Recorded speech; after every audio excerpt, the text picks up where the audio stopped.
Congress is back to work after hosting that State of the Union address where the president outlined his war policy, talked domestic priorities. But one notable contrast from Biden's address to Congress last year was the subject of the insurrection.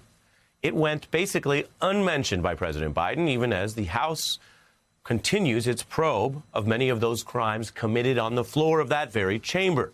The January 6th committee is now making news with a new court filing that states Trump engaged in a criminal conspiracy.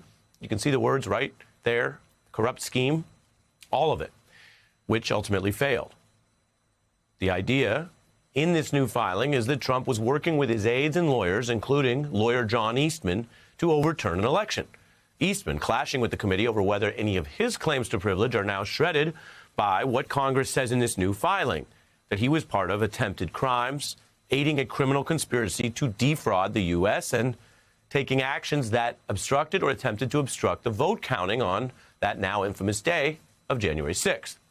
Eastman clearly got Trump's attention for doing what many others would not, including Trump's own vice president, which is why Trump would go on to praise his lawyer, John.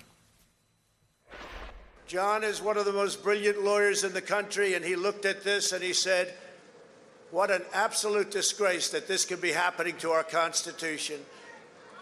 And he looked at Mike Pence, and I hope Mike is going to do the right thing. I hope so. I hope so. Because if Mike Pence does the right thing, we win the election. Fact check, false. Now, there were diehard loyalists around Trump in those final days. You just saw him speaking on the 6th. Some pushed every lie and discredited theory, even as they failed in court. Some admitted their thwarted plans to overthrow the election, as White House aide Peter Navarro has done in public, including on this program. He then refused to comply with this committee. There was a scheduled deposition for this week that he skipped while still trying to assert executive privilege. Then there were those who helped Trump's plots but ultimately hit their limit, like Mark Meadows. He worked, we learned, to prevent meetings that were trying to plot a military role in a coup plan. For him, that was too much, just as the January 6th plot was too much for Mike Pence. He resisted after his own lawyer concluded the plot was illegal and would just get Pence in trouble. Now, all of this dovetails in the new filing I'm telling you about because the evidence of the committee reveals heated objections from Pence's lawyer to John Eastman, who we just showed you that Trump was praising. Writing, Trump's lawyer had become a serpent in his ear, pushing a gravely irresponsible and illegal theory about stealing the election.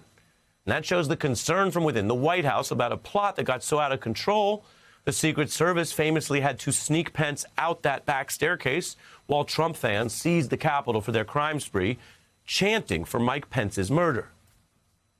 We put this footage up on the screen to remind you how infamous that moment is because it puts the response from Trump's lawyer, newly revealed by the committee, in relief.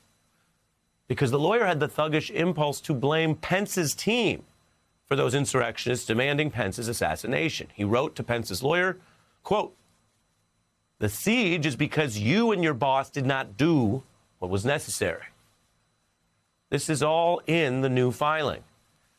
I ask you, does that sound like a lawyer providing a professional service or a thug invoking proven, documented violence as a threat to get what he wants? And at what point does that type of conduct end a lawyer's legal privilege or put them themselves in criminal jeopardy? Those are some of the questions pressed amidst these new filings by this House probe.